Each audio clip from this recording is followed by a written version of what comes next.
Hey guys, tonight we're heading into the Misty Hills to find a wizard who collects forgotten teacups.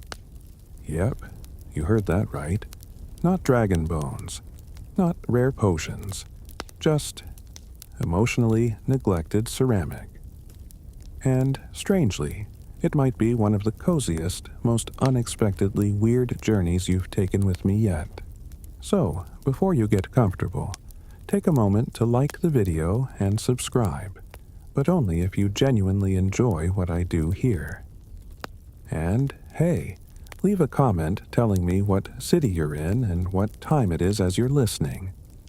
I love seeing how far this little nighttime crew travels. Now, dim the lights, maybe turn on a fan for that soft background hum, and let's ease into tonight's journey together. The path starts off simple enough. You're on a trail that probably used to be maintained by some sort of mountain village council, about 300 years ago. Now it's more like an enthusiastic collection of rocks, pine needles, and very judgmental crows. The air's cool, and the moon's hanging, like someone dropped it a little too low in the sky.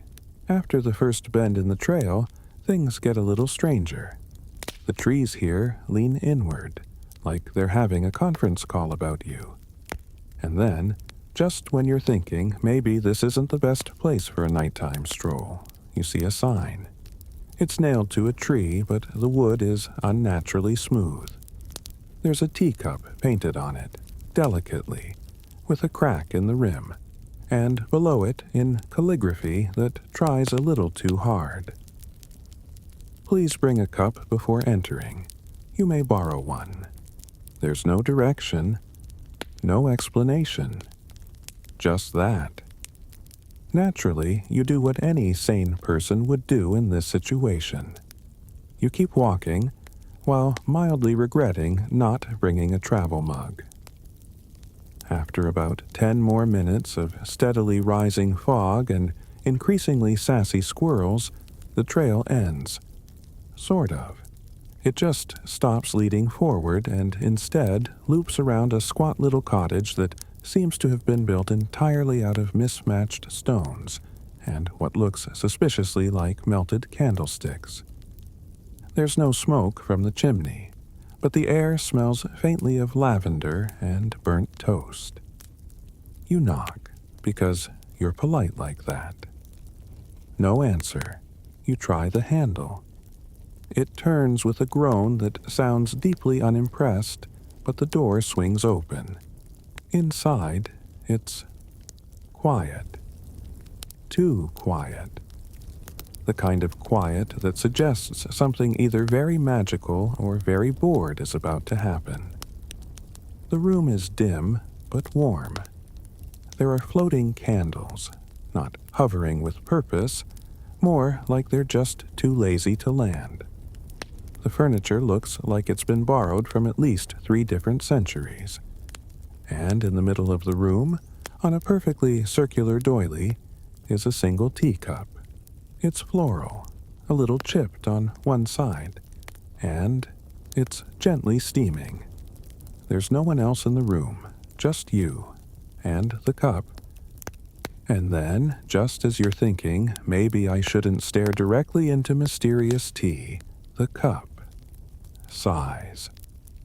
Not a human sigh, not a ghostly moan, just a soft, weary exhale, the kind you make after a long day of trying to find matching socks and failing. It doesn't say anything, it just turns slightly, as if acknowledging your presence. You get the distinct impression it's waiting for you to sit down.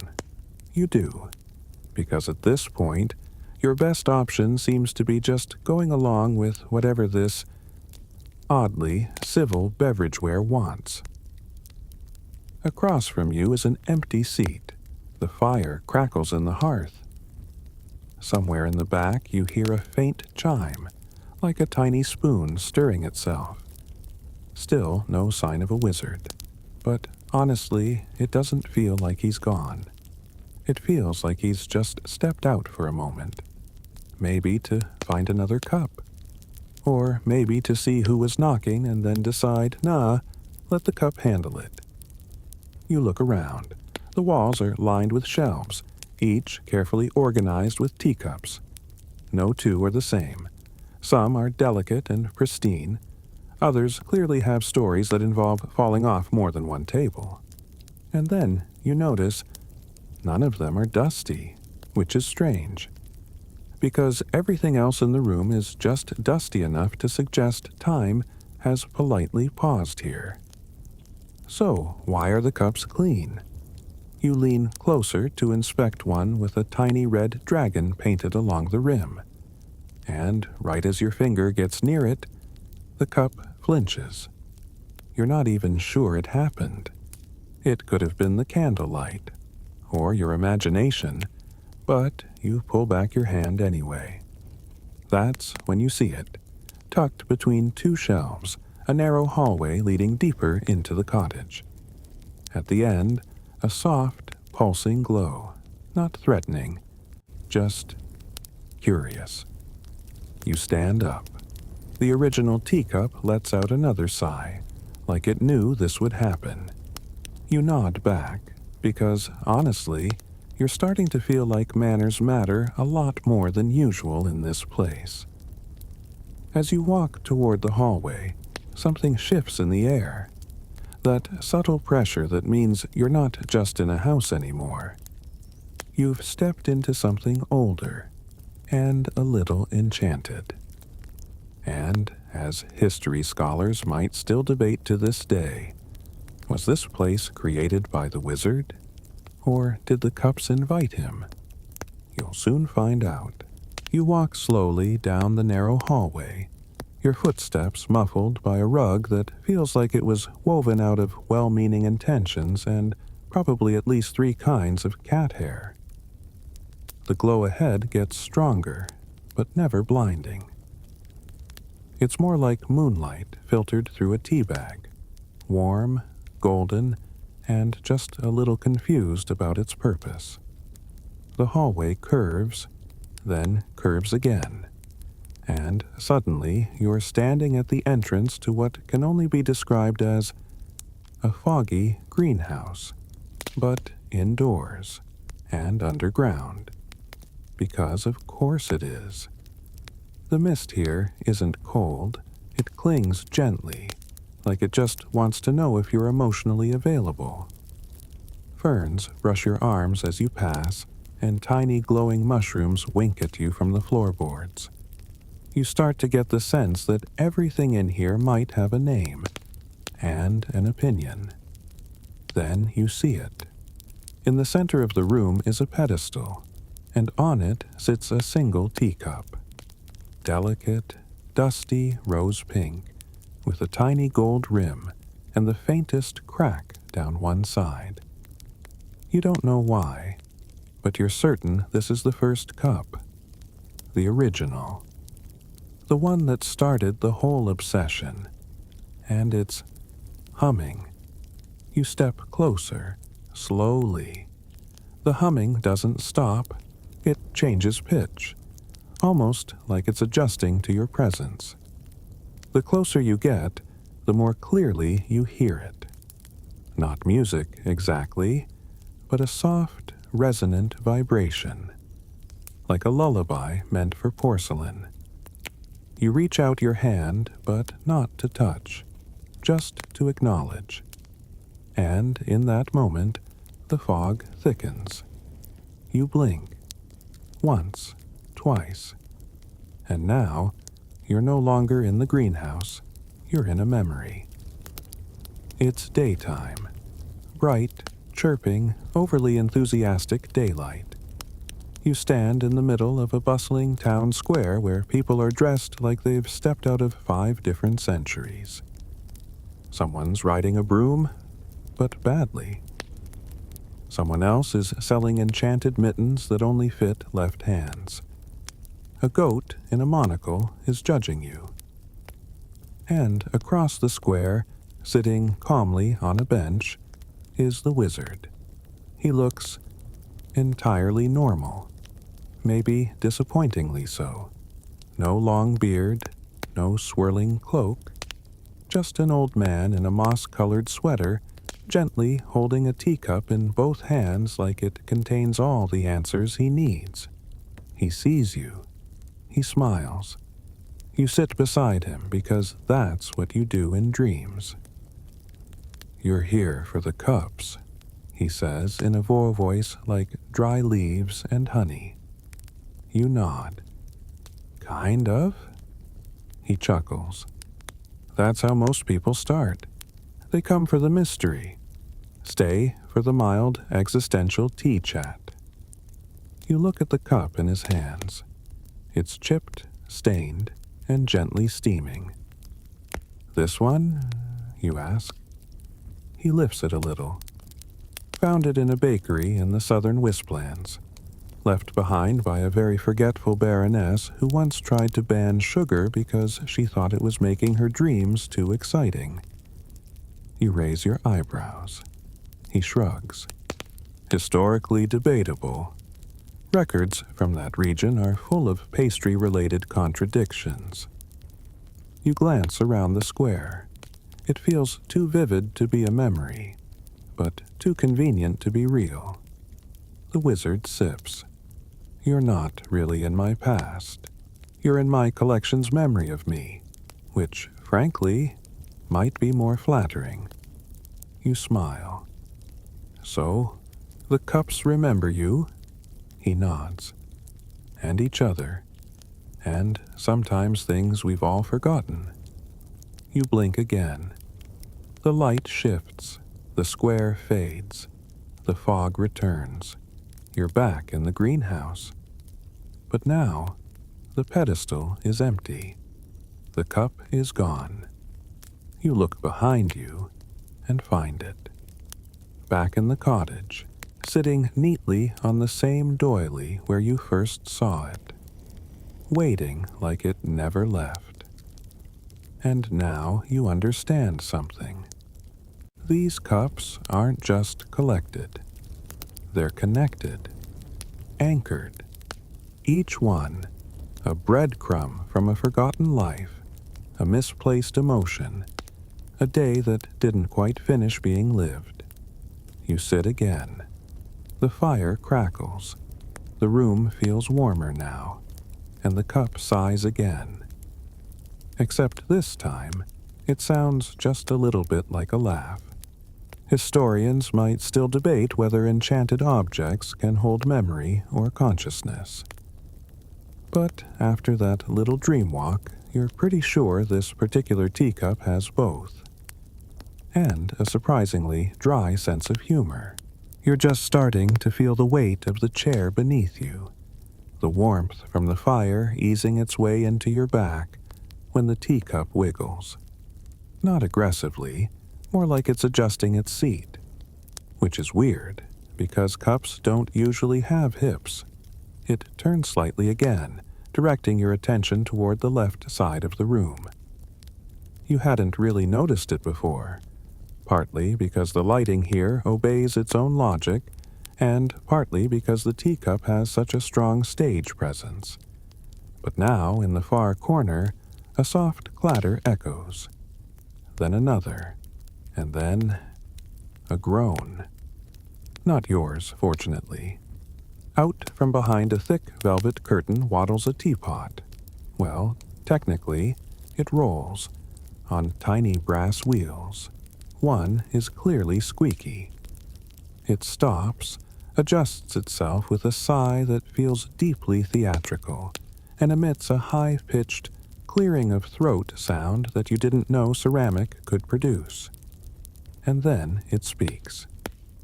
"I do not appreciate being summoned without notice," it says in a voice that sounds exactly like someone who's both very British and very tired of explaining how their lid works. "But I suppose since you're here, you might as well witness the state of the hearth." You blink at it. "I'm Harold," it says. "Teapot, enchanted, semi-retired. Currently dealing with an uncooperative fireplace." You glance at the hearth. The flames are still going, crackling gently, toasting your shins in the most agreeable way. Uncooperative how, you ask, because at this point you've accepted that kitchenware will be doing most of the talking. Harold huffs. It refuses to acknowledge my requests for optimal heat distribution. I asked for a medium simmer, and it gave me a dramatic swoosh. Completely unsustainable. Honestly, if it weren't for contractual bindings, I'd have switched to stovetop years ago. The fire flickers, almost insulted. See? Harold gestures a spout toward the hearth. Petulant. You get up, partially to inspect this drama fire, but also because your legs are curious. As you approach, a few logs shuffle awkwardly and make a soft, grumbling sound. It's not English, but it's clearly some dialect of combustion-based protest. Have you tried apologizing? You ask Harold. There's a pause. Harold sighs again. Yes. It wants me to be more specific. You crouch near the hearth and clear your throat. Dear fire, I'm sorry for the unacknowledged warmth, the rushed tea moments, and any unintentional overboiling. Your presence is greatly appreciated. The fire perks up. A little flame waves at you. Harold rolls forward, suddenly impressed. Well then, that's surprisingly effective. And just like that, the fire glows more evenly. The warmth deepens. The room feels a bit more alive. You glance back at the shelves. Some of the cups are visibly leaning toward the hearth now, as if they're eavesdropping. One floats slightly off its saucer, just to get a better angle. Harold follows your gaze. They get curious when there's a newcomer. They think you might be the next donor. You raise an eyebrow. Donor? Yes, he says. Everyone who visits leaves behind a cup, sometimes knowingly, sometimes not. But the wizard has rules. He rolls toward a cupboard and, with some effort, flings it open with his lid. Inside is a stack of parchment notebooks, each labeled with beautiful, looping handwriting. You take one down. It's full of entries. June 3rd. A sailor's mug, left behind after dreaming of the coast he never reached. September 14th. A child's chipped tea set cup, forgotten after a birthday party that ended in cake and tears. November 22nd. An old merchant's tin cup, given up when he traded tea for coffee and never looked back. You flip the pages slowly. The stories vary. Some simple, some sad, some hilariously mundane. One entry reads, "A cup dropped during an awkward first date. They never saw each other again. The cup remembers both their names." Harold sighs, almost fondly. That one still asks me about them. You smile. It's strange, really. You came here expecting spells, mystery, maybe a few riddles if things got weird. But instead, you're surrounded by memories shaped like drinking vessels. Harold interrupts your thoughts. There's another room, one I don't go in, only the wizard, and sometimes guests, when it's time. You glance at him. He tilts his lid knowingly. You'll know. And suddenly you do. There's a soft breeze from nowhere, carrying a smell, warm paper, cinnamon, and a hint of something floral. Maybe jasmine. Maybe just nostalgia. You stand up. The cups clink quietly, like they're whispering. The fire, now content, sways with approval, and in the distance you hear it. A tiny, delicate chime. as if someone just stirred a teaspoon in a memory. Historians still debate whether magical homes ever develop preferences for their visitors. But judging by how gently the air seems to be guiding you, this one definitely has opinions. The hallway appears just as the chime fades. It wasn't there a second ago, at least not visibly. But now it's unmistakable. A tall, arched doorway that wasn't part of the original architectural plan. You know this because it cuts directly through a bookshelf that was very much whole a moment ago. There are no broken books, no torn shelves. Just a clean passage, framed in wood that smells like it remembers every story it's ever held. You take a breath, half expecting a dramatic fog machine moment or a fanfare of floating tea bags. But no, just quiet. You step in. The hallway isn't dark. It's lit by soft, shifting sconces that look like melted candlelight trying to impersonate jellyfish.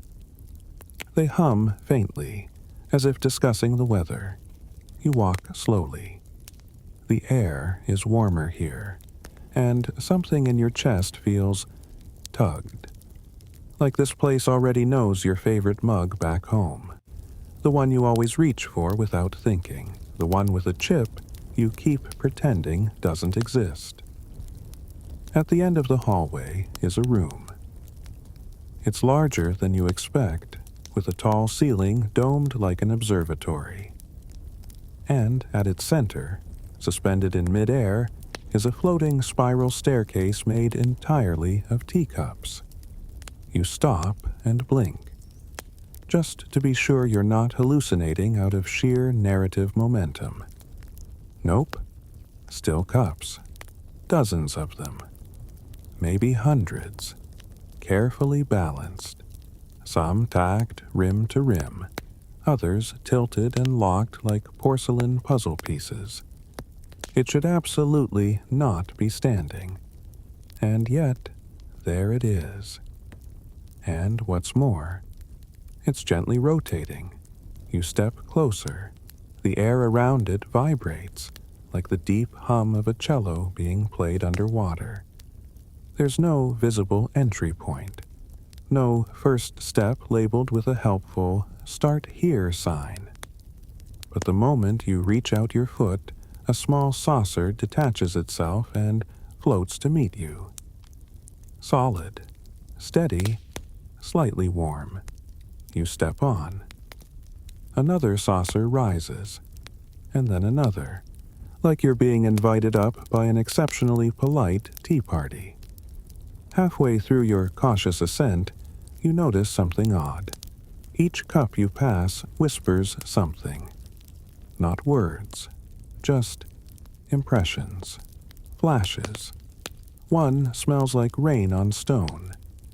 Another brings a momentary urge to hum a lullaby you haven't heard since childhood. One emits a slight static shock and an image of a seaside cliff with someone waving goodbye. They're not your memories, but they could be. You keep climbing.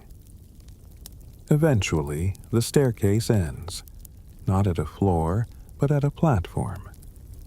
Floating in the center of the dome is a glass display case. Inside it, resting on crushed velvet that looks far too dramatic for a kitchen-related item, is the teacup. It's different from the others.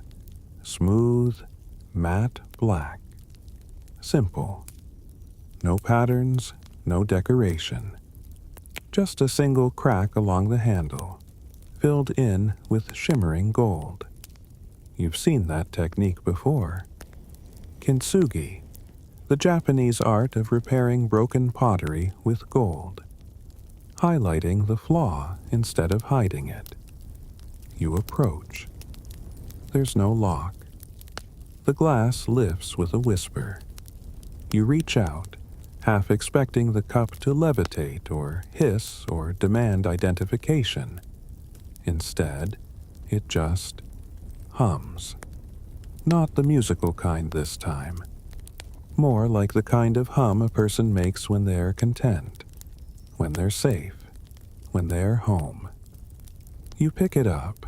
It's heavier than it looks, and warmer, like it's been held often, carefully, fondly.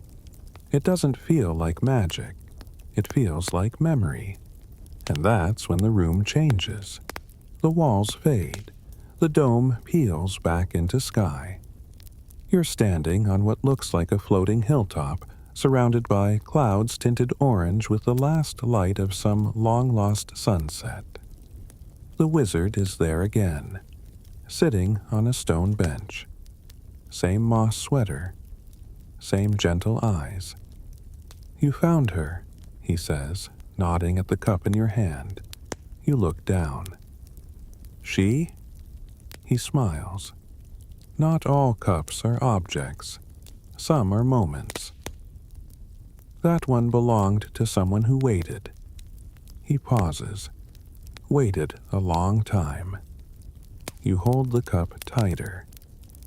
You don't know who she waited for, but somehow you feel the ache of it, and the peace that came after.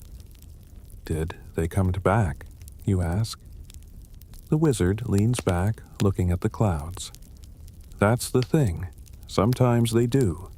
Sometimes someone else shows up and carries their story forward." A gust of wind ruffles his sleeves. The air smells like cinnamon and old books. He stands, brushing off his knees. "Come on. She's yours now. At least for a while." You blink. And you're back, standing in the dome room, the cup in your hand, the glass case gone, and behind you, a soft clinking sound. You turn.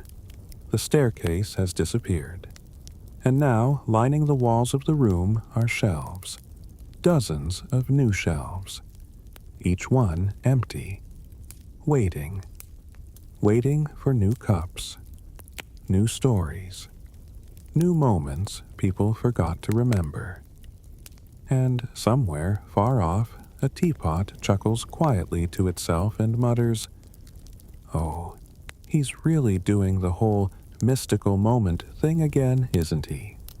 Historians still argue whether enchanted objects form M. You descend a different staircase this time. Not made of floating teacups, thankfully. Just good, honest wood with a few creaks that sound less like structural complaints and more like lazy commentary. It winds downward in a spiral, lit by little wall lanterns that flicker as you pass, as if bowing their tiny heads. At the bottom, you find yourself in what could easily be mistaken for a museum gift shop designed by someone with no concept of restraint. The room is enormous, definitely bigger than the house above should allow, and it is filled, floor to ceiling, with shelves of teacups. Each shelf labeled with locations, eras, and what appear to be moods. You see plaques like Northeastern Archipelago, cups from rainy days. Pre-Guild era, confessions made too late. Southern markets, accidental breakups, ceramic plus emotional. And yes, there are cups. Hundreds, possibly thousands. Some tiny, some comically large, some elegant and regal, others shaped like smiling cats or miniature pumpkins. A few are levitating. One is definitely glowing. The room hums with presence. You walk slowly, fingers trailing across the edges of shelves, careful not to touch anything directly. Some of the cups lean toward you slightly. Others seem to turn away, shy, or maybe just busy with internal monologues. Then, somewhere behind you, a familiar squeak. Harold rolls up, still wheezing from the effort of navigating ramps that were clearly not made for wheeled teapots. He stops beside you with a dignified gasp and announces, "Welcome to the archive." You raise an eyebrow. "This is the archive?" "Yes," he says, "though I personally refer to it as the room of quietly judging dishes." You chuckle. "Are they alive?" Harold tilts his lid. "Alive? Debatable. Aware? Definitely. Some are talkative. Some prefer humming. And one just wants to be left alone with its Sudoku." You begin walking again, Harold following you like a reluctant museum docent. He gestures to a row of particularly elegant cups, all bone china, all lined up like soldiers. "These are from the northern courts, ceremonial tea only, no milk, no nonsense. Half of them have political opinions. The other half pretend not to." You nod, listening. Harold points out another shelf. "That one's full of lost hotel mugs. You wouldn't believe the amount of secrets whispered into a cup at 2 a.m. in a budget inn near a wizarding highway." You glance over. One mug seems to pulse faintly with purple light. Another has a tiny bite mark on the handle. You wisely decide not to ask. As you move deeper into the archive, you come across a cluster of cups arranged in a strange, circular pattern. They're older, cracked, faded, and each one appears to be missing its handle. You pause. Harold lowers his voice. "Those are the ones that chose to forget." You turn toward him. "Some memories are too heavy," he explains. "Some cups, well, they give themselves over entirely. They let the memory fade so someone else can rest." You stare at the circle. The air around them is different, thicker, quieter, like the hush of a library at midnight. And in the center, resting on a velvet cushion, is a perfectly round cup. No handles, no cracks, no designs. Just a smooth, matte surface the color of deep moss. You approach, and as you do, a sound rises, faint, melodic, like a lullaby played on glass. The cup doesn't speak. It just pulses. You feel a sensation in your chest. Warmth, then a kind of quiet ache, like remembering someone you've never met. "This one," Harold says, "belonged to a mage who spent her whole life brewing tea for others. She never drank it herself, said it tasted like endings." You glance down. "Did she leave it willingly?" you ask. Harold considers. "She left it knowingly." You sit on the bench beside the circle, unsure why, but suddenly tired. The good kind. Like your body knows you're safe here. "You know," Harold says, voice softer now, "not every story here is tragic. Some cups are full of laughter. Some remember jokes, birthday wishes, little flirtations over chipped rims." You smile. "And some?" "Some," Harold says, "remember the exact moment someone realized they weren't alone." You exhale slowly. In the distance, a cup clinks softly, like a punctuation mark. And for a moment, everything is still. Historians argue whether objects can carry emotion, or if it's just our minds projecting meaning onto matter. But here, in the archive, surrounded by thousands of forgotten teacups and their secret little pasts, the distinction feels irrelevant. Because you don't just see the memories, you feel remembered, too. You stand again, legs a little slower this time, like the room gently loaned you its stillness and is now asking for it back. Harold rolls beside you, as if escorting you through a museum tour curated by emotion rather than chronology. As you wander deeper into the archive, you notice the lighting begins to shift. Subtle, not dramatic, like sunset easing into early evening. Shadows lengthen, and the cups here seem quieter, not sad, just contemplative, as though they've already said everything they needed to and now prefer to listen. You pause in front of a peculiar shelf. The label reads, "The Hall of Unfinished Conversations." Each cup has something unique, an interruption. One has a cracked lip like it was dropped mid-sentence. Another is missing its bottom entirely, now just a handle and rim, barely holding onto its own shape. A third has a tiny scroll inside it, sealed shut with wax.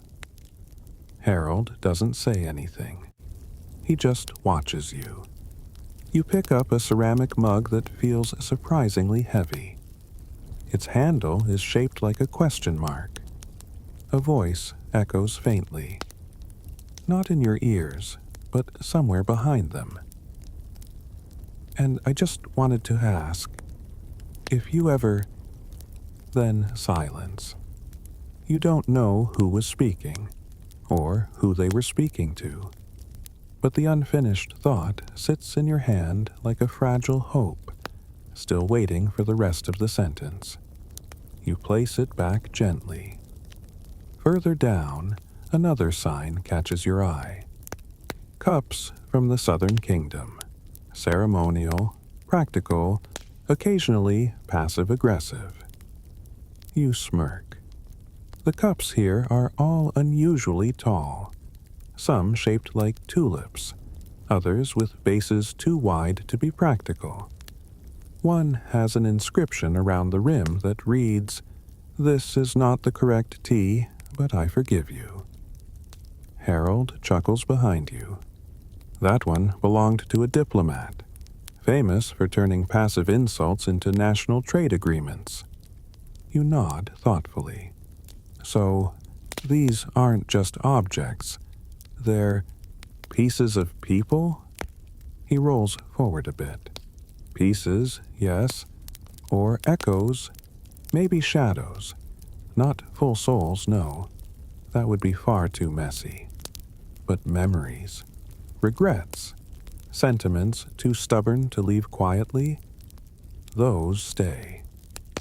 You walk in silence for a while, passing shelves of cups that shimmer in and out of focus. Some seem to exist more in memory than in matter. Others are solid, but give off an almost audible sigh when you pass, as if they've been waiting a long time to be seen again. Eventually, you come to a door, wooden, round, with a small iron handle shaped like a leaf.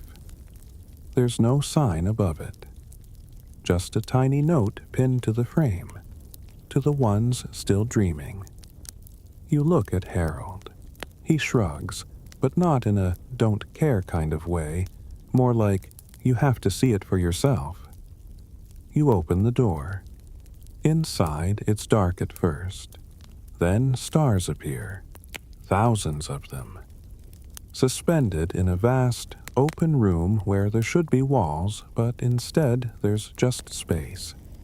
And floating among the stars are cups, glowing faintly, spinning slowly, some moving in gentle orbits, others floating still as moons caught mid-thought. The air here is cooler, crisp, like midnight air outside a cottage window. You step in, and the floor beneath you responds with the softness of moss. "This is the dream shelf," Harold says, his voice now quieter, as though raised voices might shatter the constellations. These cups don't hold memories from the past. They hold the futures people imagined, but never lived. You look up. Each glowing cup hums with potential. A child's dream of being a sky sailor. An old man's wish to return to painting. A woman's vision of starting over in a quiet town by the sea. Some of the dreams are small. One cup simply repeats the image of someone being hugged every day without needing to ask. Others are stranger. One flashes glimpses of a bakery run by sentient pigeons. You're not sure if it's ridiculous or beautiful. Maybe both. Harold floats up beside you.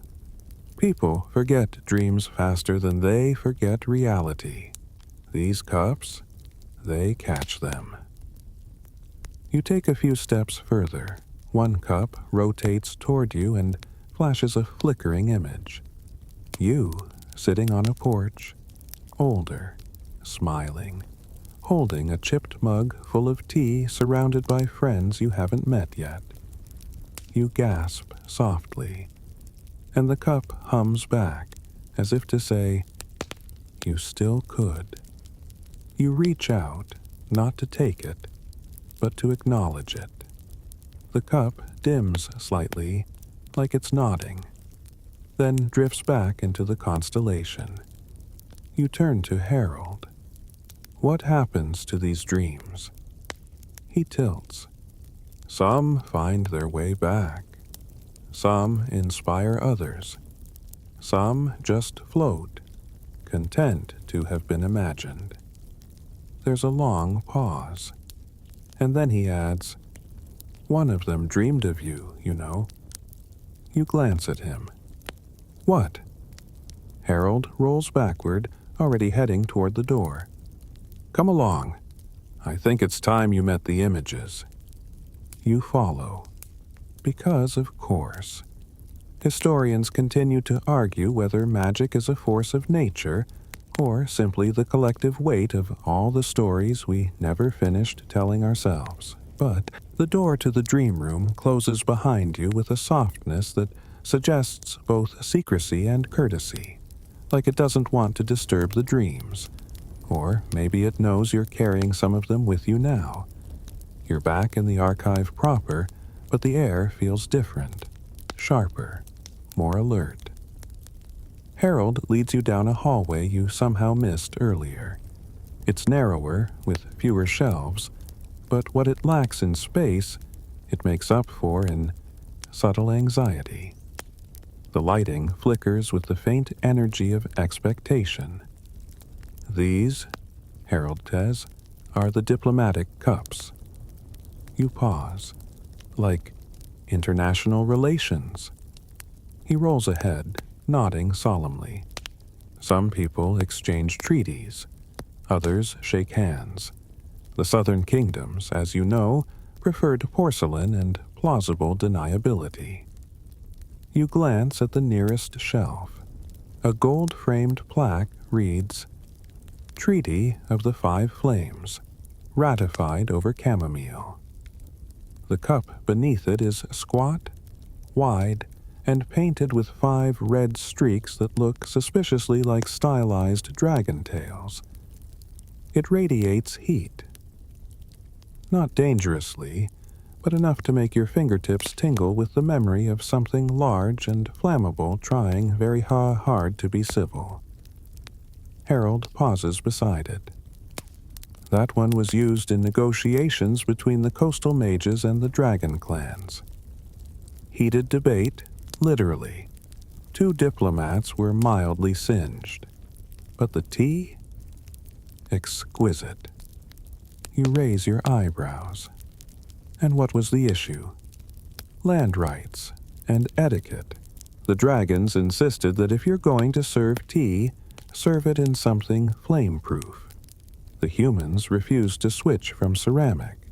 A compromise was eventually made. Everyone would bring their own mugs. You chuckle. Further along, another display catches your eye. This one far less elegant. It's a chipped enamel mug, the kind you'd expect to find in a backpack during a long march. Its label reads, The accord of silent march, signed without words. Harold rolls forward, his tone quieter now. That one's harder to explain. Two armies met at dawn, realized neither actually wanted the fight. So one commander poured tea, the other accepted. No battle, no paperwork, just tea. You stare at the mug. It's unassuming, a little dented. There's still something stuck under the handle that might be tree sap, or the remains of a particularly clingy biscuit. You whisper, "So many stories for such small things." Harold nods. Cups are quiet, but they remember everything. A little further down, you reach a strange-looking display. This one isn't a shelf, it's a sandbox. A literal sandbox filled with fine golden sand, and in the middle of it sits a single, translucent glass teacup, wearing what appears to be a tiny crown. What is happening here? You ask slowly. Harold inhales. You're not sure how, but it feels like he does. Ah, yes. The sand cup of Queen Runa, the briefly successful. You blink. She ruled a desert kingdom for exactly 9 days, Harold continues. The only monarch to ever stage a coup via tea ceremony. You raise an eyebrow. That's specific. She offered the royal council a new blend she called Mirage Spice. It was so pleasant, everyone agreed she should be in charge. Unfortunately, it turned out to be mildly hallucinogenic. By day 10, they realized she'd never actually passed a law. You snort. The academic community, Harold adds, is still divided over whether her reign counts. Most agree it was the best tea the kingdom ever served. As you're about to move on, you catch sight of a peculiar cup on the lowest shelf. It's wooden, worn smooth from use, and oddly oval, like it was hand-carved in a hurry. No plaque, no inscription. Just a note beside it that reads, "Please do not return this to its owner." You glance at Harold, but he shakes his lid. "Some stories," he says gently, "are better left unresolved." You leave that one alone. As you exit the diplomatic wing of the archive, you realize something curious. You feel lighter, not in body, but in mind. Like these stories, odd, beautiful, ridiculous, have quietly rearranged something in you.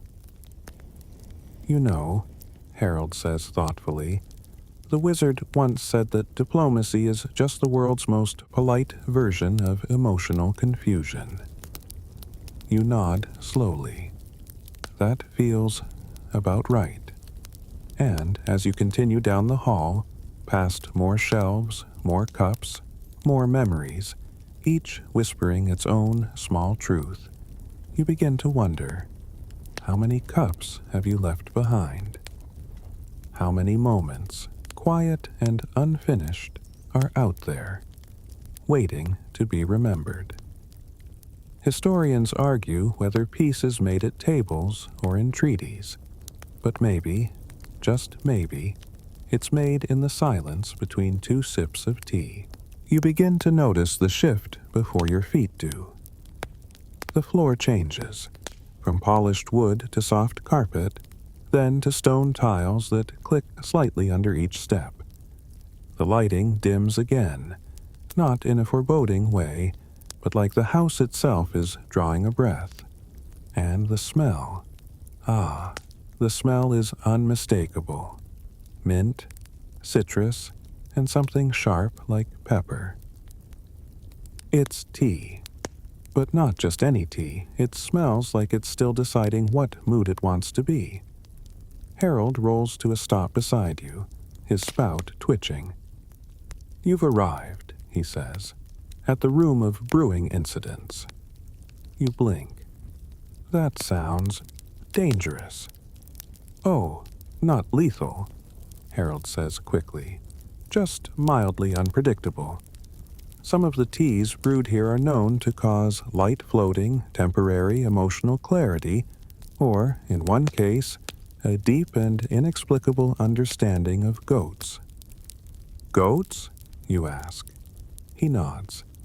"She never fully recovered, took up cheese-making, and started writing philosophical pamphlets. You don't know how to respond, so you don't. Instead, you step through the archway and into the coziest kind of chaos. This room is round, dome-like, and filled with counters covered in kettles, cauldrons, flasks, and teapots of all shapes and sizes, some bubbling, some whistling, one quietly weeping into a napkin. It's not messy, but it's far from orderly. Everything here hums with a kind of distracted genius. You get the sense that no one has ever followed a recipe here in the same way twice. At the center is a small table. On it, a cup. Of course. But this one pulses. Not with light, but with temperature. You step closer and feel it in your fingers first. A warm buzz, followed by a chill. Like it can't decide what season it is. Harold sighs. That is the cup of eternal temperature debate. You raise an eyebrow. It contains a tea that was intended to stay perfectly warm, he explains. But unfortunately, the enchantment lacked clarity, so now it cycles through an aggressive loop of just brewed and near freezing every 12 seconds. You watch it cycle. Warm, cool, warm, cool. "And people drink this?" you ask. "Oh no," Harold says quickly, "but it makes an excellent metaphor." You nod slowly. Farther in the room, you find a kettle with a note attached. "Do not boil without supervision. Strong opinions." It steams as you walk by and lets out a small, offended puff of vapor. You decide not to test your luck.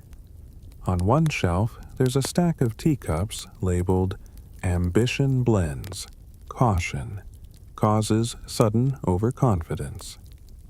Next to them, a broken cup with a note. Now refers to itself as a visionary. You turn to Harold. "Is this where the wizard experimented?" Harold hums. He calls it creative brewing. I call it what it is, flavor-related roulette. You sit on a stool. The cushion adjusts beneath you with a quiet squish, like it's trying to accommodate your posture and your feelings. Across the room, something stirs. You squint and spot a small kettle waddling toward you. No wheels, no legs, just sheer determination. It hops once, lands on the counter, and emits a faint whistle like a toddler trying to get attention. Harold groans. "Oh, not this one." The kettle whines, softly, then flips open its lid and lets out a tiny puff of lavender steam. "She wants to be tasted," Harold mutters. You hesitate. "She's harmless," he sighs. "Just very enthusiastic. The wizard gave her sentience after a night of particularly emotional tea drinking." You gently pick up the nearby cup, the only clean one on the counter. The kettle pours. It's warm, purple, and slightly fizzy. You sip. The taste is oddly nostalgic, like a blend of bedtime being hugged by someone taller than you, and the feeling of finishing a book you didn't want to end.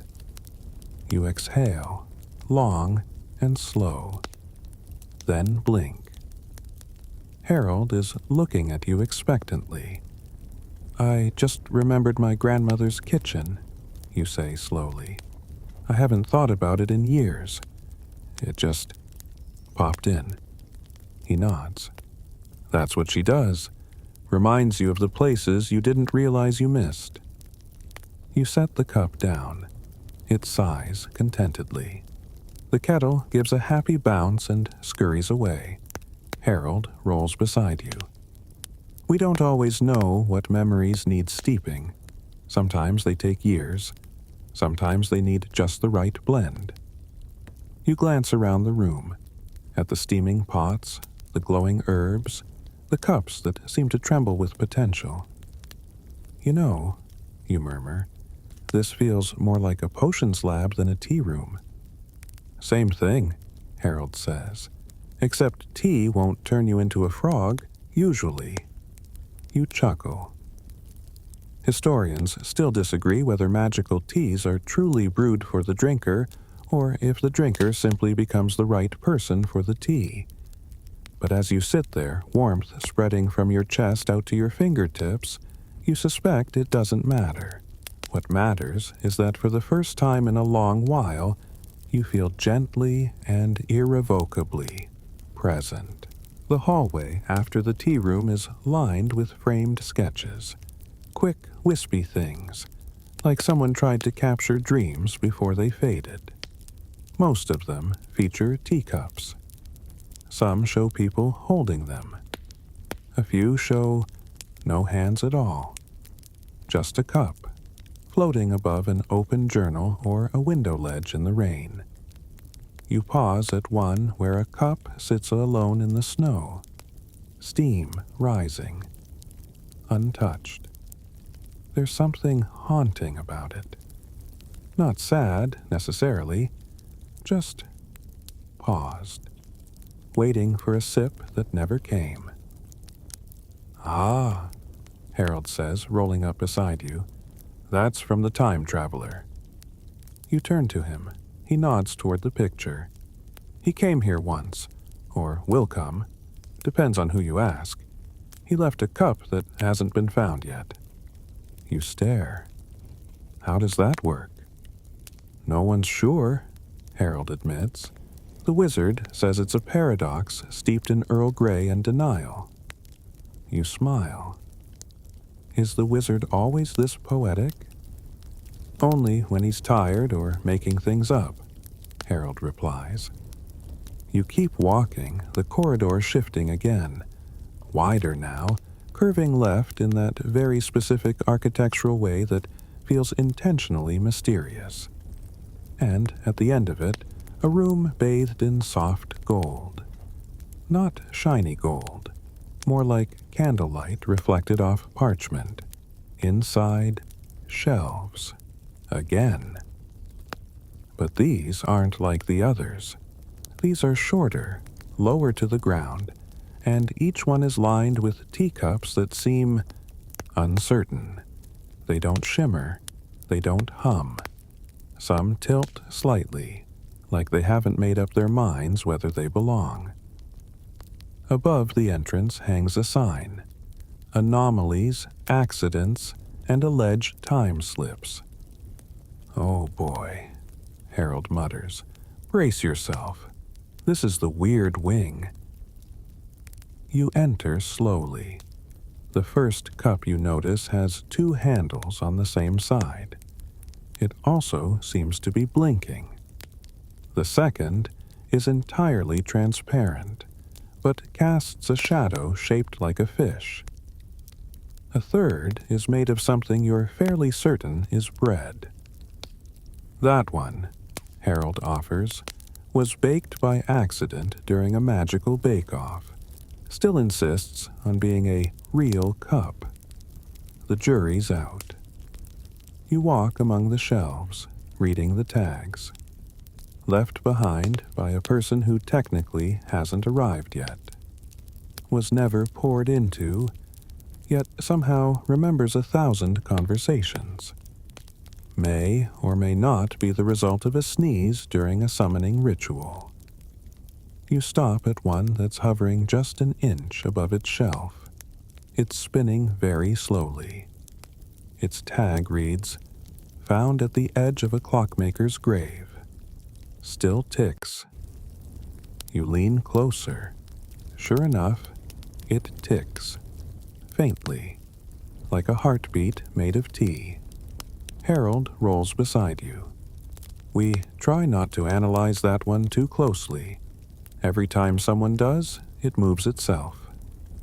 You nod, not questioning it. You move to the far end of the room, where one cup is locked in a glass box. Not because it's dangerous, but because it keeps vanishing. The note reads, "Appears every Thursday, only if ignored. Currently ignored. Please continue." You quickly look away. Harold lets out something between a laugh and a hiccup. It's a bit of a diva, but consistent.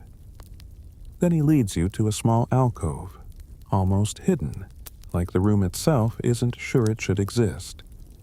There's just one cup here. No shelf, no plaque, just a simple wooden stool. The cup sits on top. It's plain white, no markings, no decoration. But you feel it immediately. A strange, doubling sensation, like you've seen this before. Held it, maybe in a dream, maybe in the background of a memory you thought was about something else. Harold doesn't speak, neither do you. You sit down. The cup does nothing. No spinning, no glowing, just sits there. But the air around it changes. You feel everything. The hum of your favorite cafe. The silence of an early morning where no one else was awake. The ache of forgetting someone's voice. The joy of remembering their laugh. And the cup? It doesn't claim any of it. It just holds space. Harold finally speaks. That one's not labeled. It doesn't need to be. It's the maybe cup, the almost memory, the thing you didn't say, but almost did. You nod. Slowly. You don't reach out. You don't need to.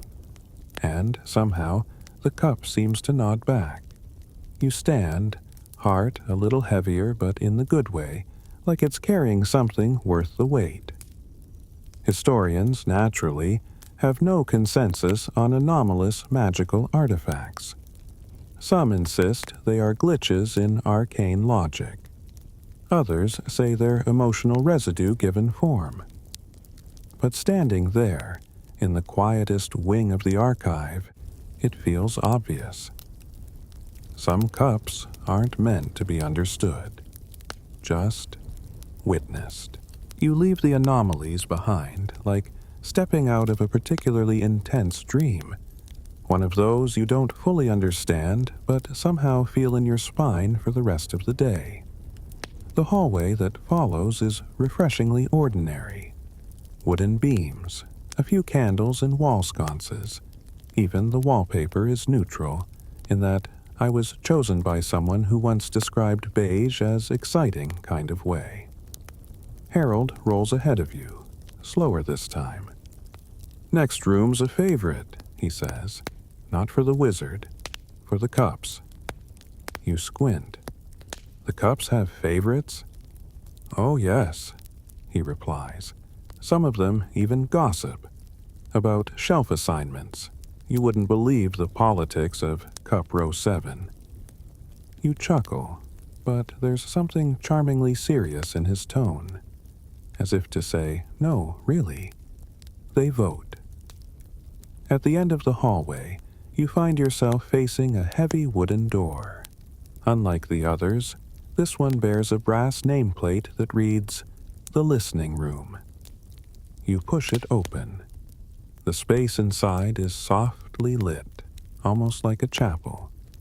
Rows of plush armchairs face the center, where a circular platform holds a large, tiered display stand. Upon it, dozens of teacups, all arranged as if expecting an audience. You hesitate, then sit. Nothing happens at first. Then a bell chimes, soft, barely there, and the room begins to hum. Not audibly, not really. It's more like a shift in atmosphere. The air becomes thicker, the silence fuller. And then, without warning, a voice, not human, not ghostly, just a feeling that happens to have sound. You hear a conversation, faint, just a moment. But I never meant to leave it behind. Another. He always took sugar. I made it without just once. He never came back. Then silence again. The voice shifts. A new cup. A new memory. We used to talk about the moon. Then we stopped. I kept watching it anyway. You realize this room doesn't tell stories. It lets the cups tell theirs. No context, no names, just echoes of the moments they held. Fleeting, honest, sometimes unfinished.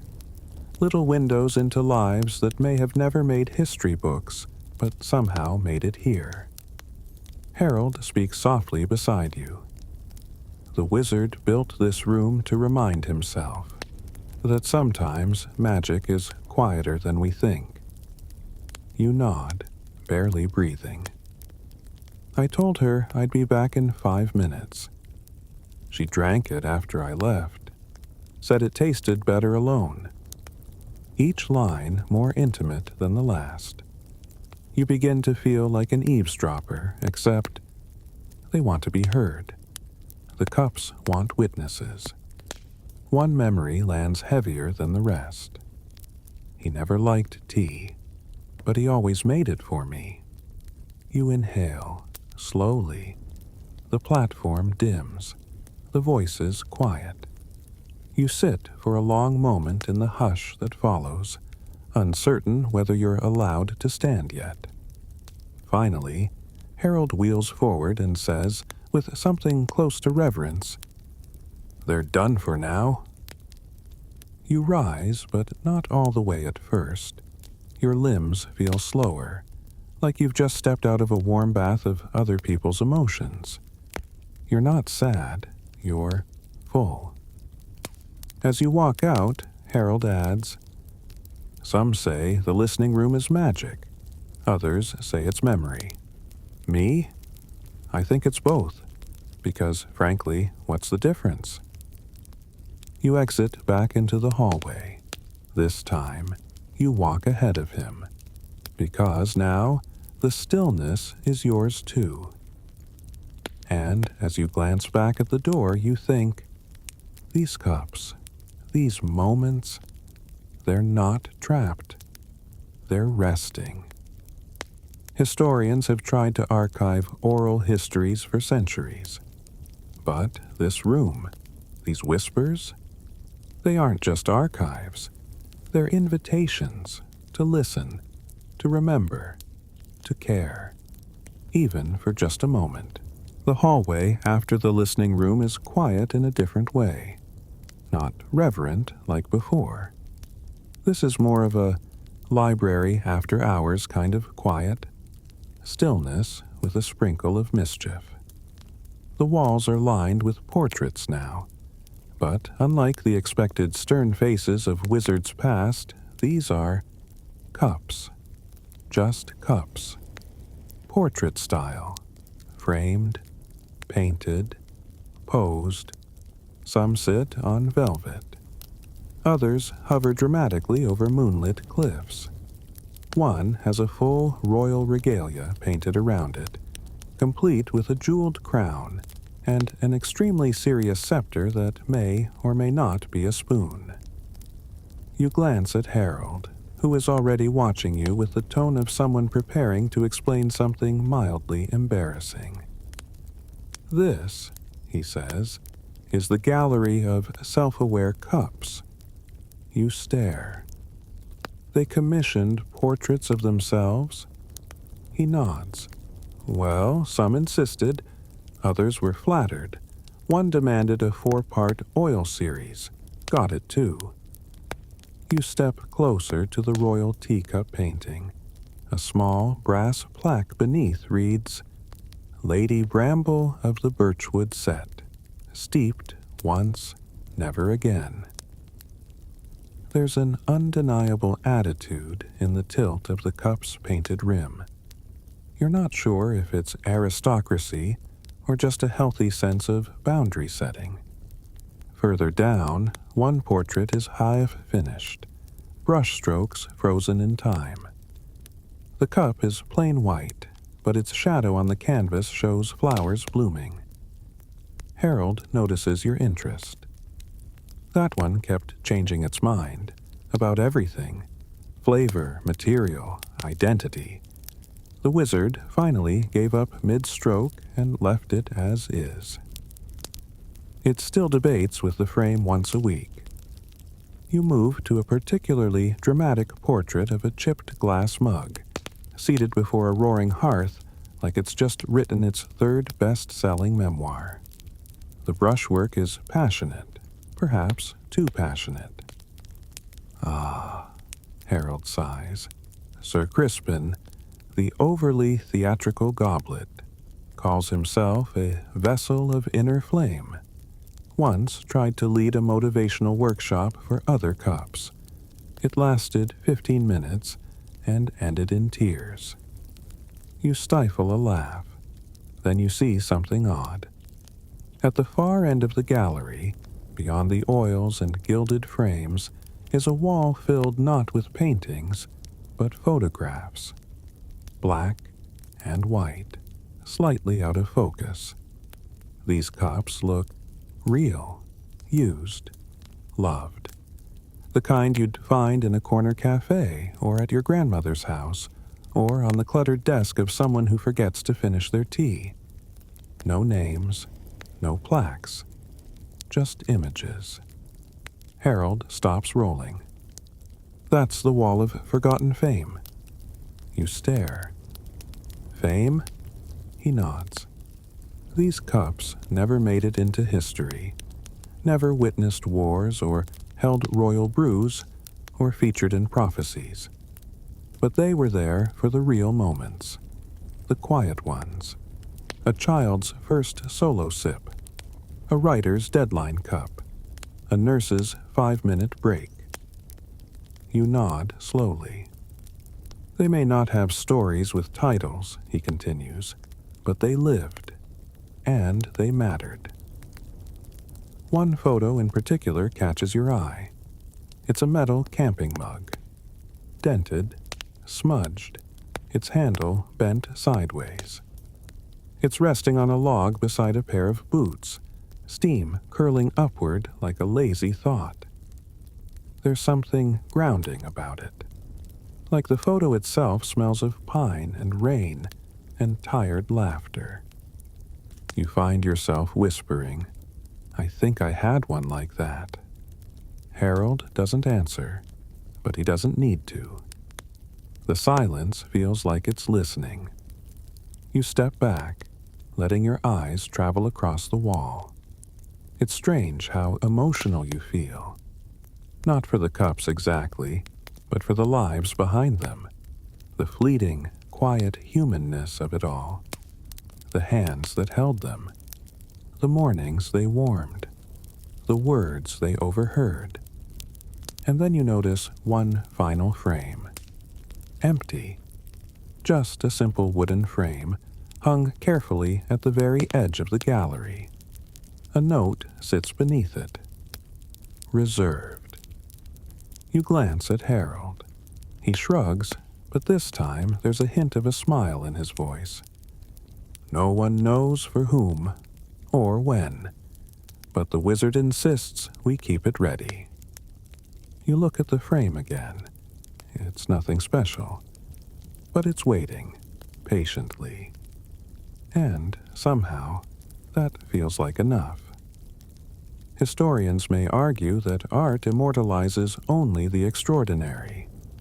But here, in a softly lit room filled with chipped porcelain and humble snapshots, the extraordinary feels wonderfully ordinary and deeply cherished. You leave the gallery with a gentle kind of reverence, the kind that makes you walk slower without realizing it, like you're afraid your footsteps might wake up a sleeping memory. The hallway ahead leads you into a space that is, how to put this, oddly formal. High ceilings, chandeliers shaped like upside-down teapots, with actual tea dripping from some, slowly evaporating before it hits the floor. The walls are lined with velvet drapes. And in the center of the room, a podium, surrounded by chairs. And all the chairs are occupied by teacups. You stare. Each cup is positioned carefully on a velvet cushion, tilted slightly forward in what can only be described as intentional listening posture. Harold rolls in behind you. Ah, it's Wednesday. You turn. That explains nothing. Harold gestures with his spout toward the podium. Wednesday is when the Teacup Council holds its weekly debate. You blink. There's a council? Oh, yes. Very opinionated. Very well-meaning. Very absolutely sure they're right. You glance around. What do they debate? Harold rolls a little closer to the front row. Oh, the usual definitions of steeping, whether herbal blends count as real tea, and most controversially, whether cups should be allowed to choose what they contain. You stare. Like sentient cup autonomy? Exactly, Harold says. You'd think with everything going on in the magical world, this wouldn't be a priority. And yet, every Wednesday, without fail. You take a seat in the only chair meant for a person. A bell rings. At the podium, a sleek porcelain cup with silver trim bobs upward. It has a nameplate in front of it. Chair Cup Bellamy, 5th Era, Mint Division. Bellamy clears its non-existent throat. The council is now in session. Topic: beverage self-determination and containment ethics. You lean slightly forward. Bellamy continues. This week, we address the motion proposed by Councilmember Glorp that cups should be permitted to express content preference and reject undesired infusions. You glance across the semicircle of cups. One is made of thick green glass and has the confident wobble of someone named Glorp. A delicate crystal teacup raises itself slightly. Yes, Councilmember Dahlia? Bellamy prompts. Dahlia rings faintly. Then a small enchanted quill scribbles notes on the parchment behind the podium. Translation, according to Harold's whispering, she says this is a slippery slope. If cups start choosing their contents, what's next? Cups forming unions? Demanding shelving rights? Glorp lets out a low slosh. Another quill scribble. Translation, he says, yes. You stifle a laugh. A cup shaped like a miniature pumpkin hops once on its cushion. Bellamy nods toward it. Councilmember Gordley, you have the floor. Gordley emits a single polite chime and displays a short visual memory. A montage of being filled with things that aren't tea. Soda. Soup. At one point, what looks like glitter glue. You wince. Even you have to admit that's undignified. Harold whispers again. That clip gets replayed a lot. The debate continues. Earnest, spirited, slightly ridiculous. Cups chiming in, a few hopping for attention. One glass tumbler dramatically tips over and has to be propped back up by a small levitating sugar cube. At one point, Bellamy sighs loudly and mutters, "This council is one scone short of a high tea." You spend the better part of an hour watching the council argue over liquid identity, cup dignity, and whether soup should be served in mugs. The consensus, only if it's raining. Eventually, a vote is called. A tiny bell chimes 12 times. The result? Motion passes 7-5. Cups will henceforth be encouraged to express content preference, though the ruling is largely ceremonial and non-binding in cases of caffeine emergency. The council adjourns. Cups bow slightly. The pumpkin cup winks at you somehow. Harold rolls up, sounding far too pleased. Democracy in action, messy, loud, frequently scalding, but important. You nod, stunned. Do they ever change anything? Oh, absolutely, Harold says. That shelving rearrangement last spring? Council initiative. Also, the ban on peppermint chai after sunset? They're doing. Apparently, it causes vivid dreams. You stand. The room is quieting now. Cups returning to shelves, whispering among themselves. One gently sings to itself. As you step through the exit arch, Harold adds, "The wizard calls this room a waste of magical architecture. I think it's brilliant." You glance back once more, just in time to see Glorp being carried out on a tiny velvet litter, waving its handle smugly. Historians, naturally, have never documented a political body made entirely of sentient tableware. Most insist this is some elaborate magical joke. But tonight, after seeing it for yourself, you realize some of the most important conversations happen in the quiet places between unlikely voices, over cups that just want tea. The next hallway is quiet again, which is starting to feel like this place's version of dramatic tension. Every room a chapter, every silence a breath between scenes. You and Harold walk, roll and walk in companionable stillness. After the council, your ears are grateful for the break. Then the smell hits you. Not unpleasant, just specific. A mix of sea salt, old parchment, and something very faintly citrusy, like someone once peeled an orange in the next room and the air never forgot. You turn the corner and find a room unlike the others. Dimly lit, round, with the quiet reverence of a place built for remembering something too big to name. There are only a few cups here, all displayed separately, each on its own pedestal, each under a glass dome. Harold speaks softly now. This is the Hall of the Fallen Shelf. You blink. That sounds dramatic. It was, he says, a minor earthquake, a floating shelf enchantment with poor structural integrity. A tragic afternoon. You stare at the domes. Each one covers a shattered cup, reassembled as best as possible, some missing pieces, others held together with gold, thread, even spider silk. The wizard refused to throw them away, Harold explains. Said memory doesn't stop when the vessel breaks.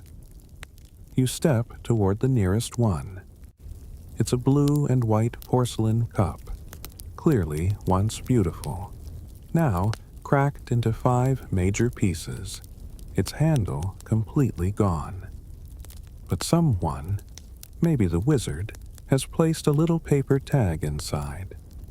Still remembers the sound of laughter. You swallow, hard. Another dome holds a mug made of thick clay, split down the middle, fused together with what appears to be honey-colored resin. Its tag says saved from fire, lost to time, still warm. You step slowly, reading each inscription. Dropped during an argument. Reassembled during forgiveness. Belonged to no one, but never went unused. Last cup of tea before the letter was sent. Harold speaks again, his voice low. The wizard comes here often, sometimes just to sit. Other times he brings tea and sets it beside them. You look to the center of the room. A small circular table sits there.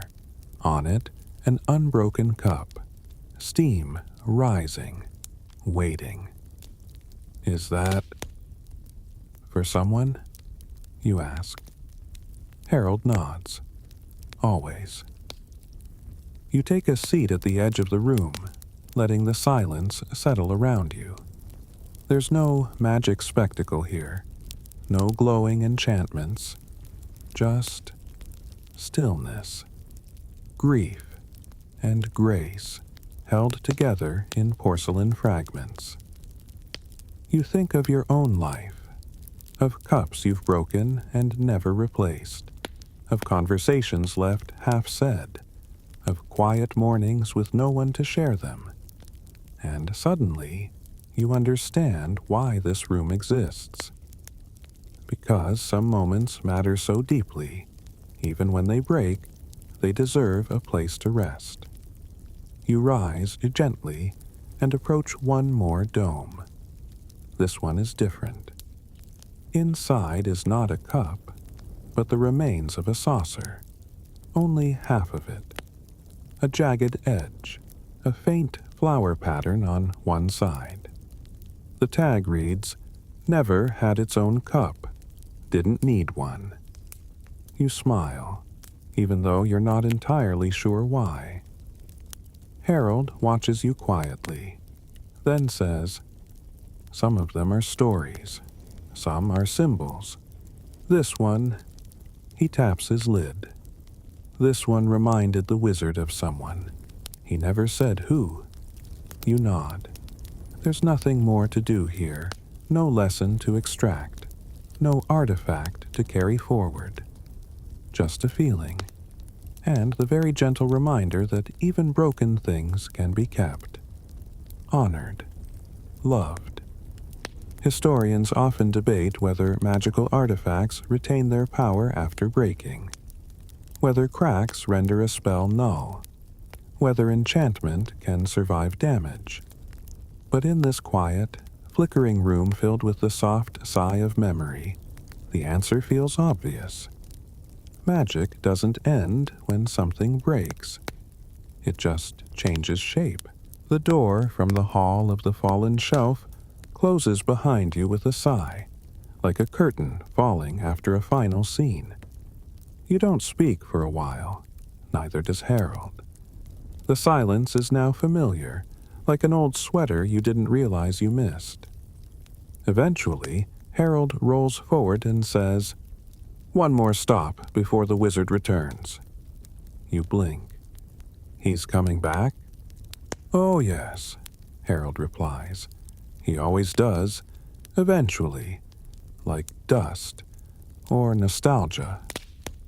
You don't ask what that means. You just follow. This hallway is brighter. Windows appear now, tall and thin, each looking out into landscapes that seem to change when you're not looking. One moment it's a rainy forest, the next a desert under moonlight, then a city skyline where every building looks suspiciously like a stacked teacup. You don't question it. You've passed that threshold. Harold leads you into a room that feels different. Not grand, not haunted, just real, lived in. There's a wooden desk covered in parchment, half-written letters, and several cups, none matching. A nearby chair holds a wool blanket draped over the back. A kettle rests on a small stove, not magical, just a bit scorched and slightly humming to itself. This, Harold says, is the wizard's study. You step inside.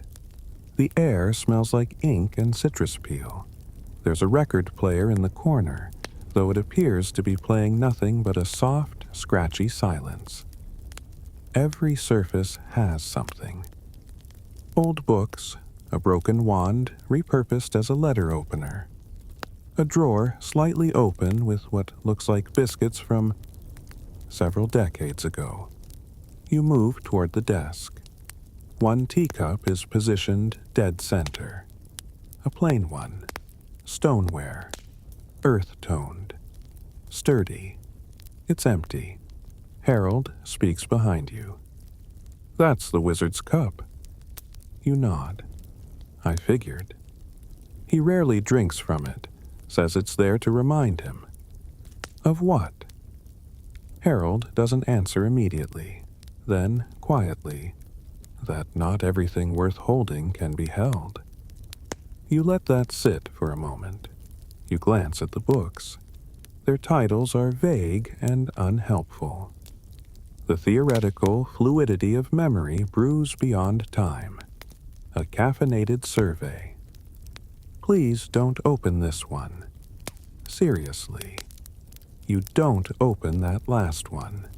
There's a chalkboard on one wall filled with scribbles, mostly formulas and diagrams, except one corner where someone's written, in flowing cursive, "What makes something worth remembering?" There's no answer beneath it, just space. You sit in the wizard's chair. It creaks, like it's mildly surprised to be sat in by someone new, but it allows it. Harold remains by the door, respectfully giving you the moment. You pick up a small notebook from the desk. The leather cover is soft and cracked at the edges. Inside, lists, names, dates, some crossed out, some underlined. And then, on a single page, only one line. A cup left on a windowsill is still waiting to be picked up. You close the notebook gently. Across the room is a large cabinet. Glass doors, unlocked. Inside it, shelves of empty spaces. You realize something. This is where he keeps the new arrivals, you murmur. Harold nods. Temporarily, until they're ready for the archive. You walk to the cabinet and notice a small tag dangling on a brass hook. Reserved for something not yet lost. You stare at it. Something in you shifts. Like a drawer in your mind quietly opens. A memory you didn't know you'd misplaced rises. Of a teacup you once broke and tried to fix with glue. The kind of glue not meant for ceramics but meant for trying. You'd forgotten that cup, until now. You turn back toward the desk. The wizard's cup hasn't moved, but it feels like it's watching you, or perhaps recognizing you. Harold speaks again. He'll be back soon. You nod, then ask softly, "Where did he go?" Harold pauses. To find another cup. Somewhere out there, someone is forgetting one, and he always arrives right after. You smile. You look around the study one more time, committing every odd and lovely detail to memory. The blanket, the unfinished letters, the faintest trace of music, like a melody the room itself remembers. And then, behind you, a soft sound. A door creaks open. You turn, but the wizard isn't there. Not yet. Just a kettle beginning to boil. Historians often try to define legacy through grand gestures, powerful magic, or lasting monuments. But sitting here, in a room full of quiet intention and gently humming teaware, the truth feels far simpler. Legacy is the warmth left behind in a cup that was meant for someone else. You don't rush your exit. Something about this room, the worn leather chair, the kettle sighing softly on the stove, the cup that hasn't been used but still waits, makes you move slower, like time itself doesn't want to be interrupted. Harold waits patiently as you take one last look around. You give the study a small nod, unsure who you're nodding to, but it feels right. The hallway outside is narrower now, and the light changes with every step. Not drastically, just enough to feel like walking through fading memories, each one tinged in a slightly different color. A pale morning blue, a warm kitchen yellow, a soft, rainy gray. You don't know where you're going anymore, but that's okay. Eventually, the corridor widens, and you step into a space that feels open. It's not a room exactly, more like a courtyard that's decided to be indoors today. The air is fresh. A faint breeze moves through the leaves of potted plants, and the gently clinking wind chimes hung from the rafters. Birds chirp somewhere, not loudly, just enough to remind you the world still exists. And, in the center of the courtyard, a table, round, wooden, with 4 chairs. Only one is occupied. And yes, there he is, the wizard. Same mossy sweater, same slightly wild, extremely committed beard. He looks up as you approach and smiles with the kind of ease only someone who collects forgotten things could possibly master. "Took you long enough," he says, but there's no impatience in his voice. You sit across from him. He pours tea. It smells like something both familiar and brand new, part chamomile, part starlight, part home. You lift the cup. It's warm, heavy, full. The wizard watches you for a moment, then asks, "Did they tell you why I do it?" You sip. It tastes like kindness. "No," you say. He nods, like he expected that. "I used to chase big magic," he says.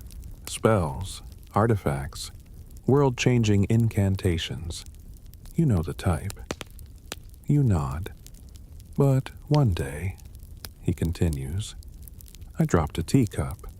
Just a cheap, chipped little thing I'd had for years. And I felt awful. More than I should have." You stay quiet. "I realized," he says, "that cup had heard everything. Every late-night ramble, every plan, every silence that followed a letter I never sent. It wasn't just a cup. It was the only witness I had." He stirs his tea once, slowly. "So I started looking for them, the ones people left behind, on desks, in attics, on balconies after storms.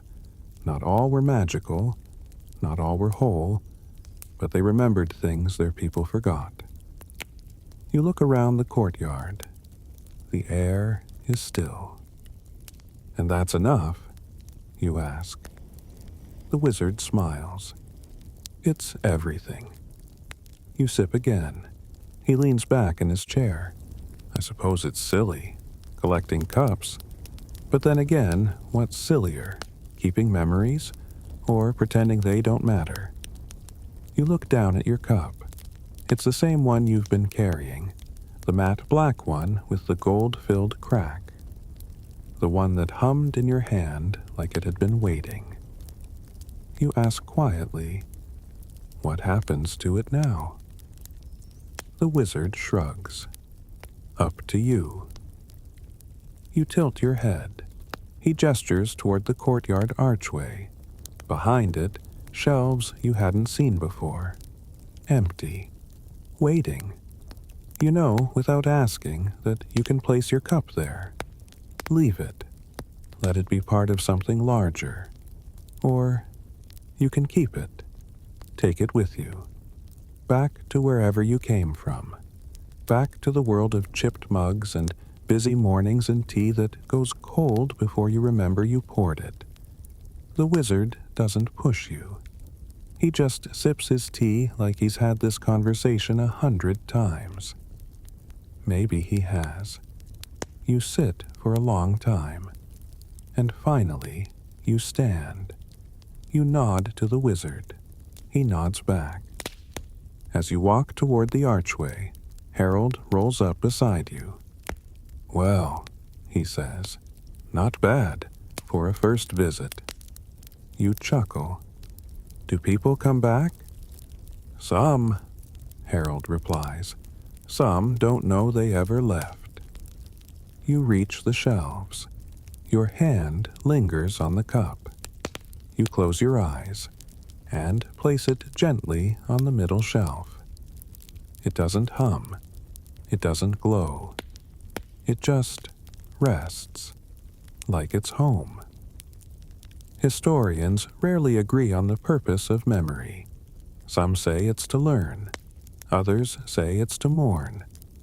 But maybe, just maybe, it's to find the quiet in ourselves, to hold it, and then let it go. You're still, not just physically, but in the way your thoughts have slowed, as though your mind, too, has found a shelf to rest on. The journey has ended, but it hasn't disappeared. It lingers, like the scent of tea long after the kettle's been poured out, like the weight of a story you didn't realize you needed until someone gently handed it to you and said, "Here, you can set that down now." You're warm, calm. Your breath moves softer now. The world you just walked through may have been strange. Cups that sigh, shelves that whisper, a wizard who collects what the world forgets, but somehow it all felt familiar. Maybe because parts of you have been forgotten too, moments left in the cupboard, feelings left cooling on a desk, a quiet joy you meant to come back to, but life got in the way. Tonight, you came back to them. Not to fix, not to finish, just to remember. And now, slowly, it's time to let go of the cottage, and the fire, and Harold's fussy spout, and the shelves filled with stories that were once tea. Let your shoulders drop a little. Let your thoughts become a little fuzzier around the edges. If you need to close your eyes, go ahead.